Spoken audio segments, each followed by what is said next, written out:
문무일 검찰총장의 공개 반발을 시작으로 검경 수사권 조정 관련 법안들에 대한 일선 검사들의 반발이 거세지고 있습니다.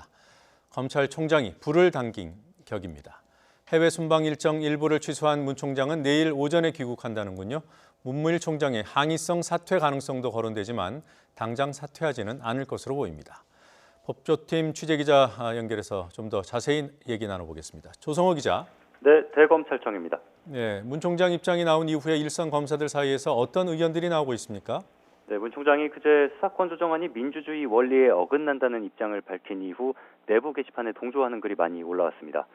대검 연구관인 차호동 검사는 검찰과 경찰의 본질적 기능과 수사 실무에 대한 고민이 부족한 수사권 조정안이라고 비판했습니다.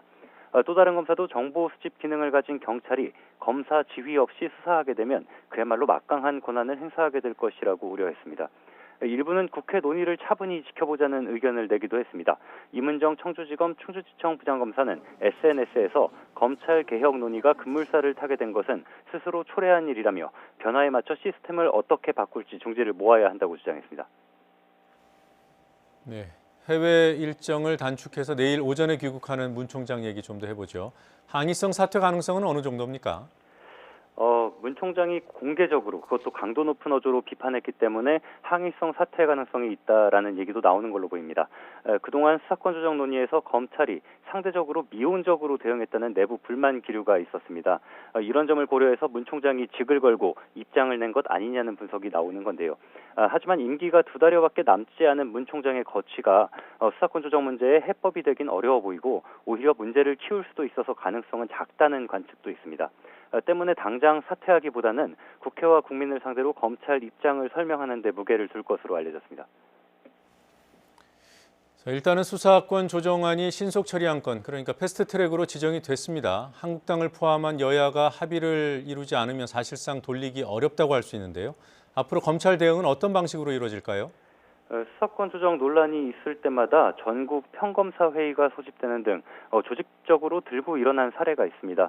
하지만 이번에는 분위기가 좀 다릅니다. 과거에는 검찰이 기득권을 유지하려 하는 조직 보호 논리가 자리했던 반면 지금은 직접 수사를 줄이고 특권을 내려놓겠다는 의지가 강합니다. 때문에 조직적으로 집단 행동에 나설 가능성은 작아 보입니다. 아직 국회에서 최장 330일 동안 논의가 남아있기 때문에 수사권 조정 방향과 관련한 검찰 의견이 뭔지 국민과 국회에 효율적으로 알리고 여론을 수렴하는 방법을 찾을 걸로 보입니다.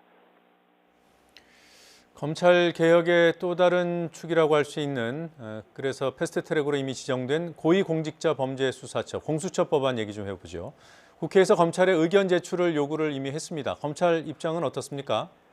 네, 국회 사법개혁특별위원회가 검찰에 지난달 25일 공수처와 관련한 입장을 제출해달라고 요구했습니다. 검찰은 문 총장이 귀국한 뒤에 내부 논의를 거쳐서 의견서를 확정해서 법무부를 통해 국회에 보낼 계획인데요. 검찰은 수사권 조정안과 관련해서는 의견을 여러 차례 밝혔지만 공수처 도입에 대해서는 반대하지 않는다는 입장만 밝혀왔습니다. 다만 마련된 안의 세부 조항에 대해서는 일부 현실에 맞지 않는 부분이 있다는 취지의 의견을 내려는 것으로 알려졌습니다. 검찰은 특히 행정부에 속하지 않는 독립기구가 수사권을 갖는 것은 헌법상 삼권분리 원칙에 어긋날 소지가 있다고 보는 것으로 전해졌습니다. 그동안 숨죽이던 검찰이 패스트트랙 지정 이후에 목소리를 내기 시작하면서 향후 검찰 개혁 논의에 어떤 영향을 미칠지 주목됩니다. 지금까지 대검찰청에서 YTN 조성호입니다.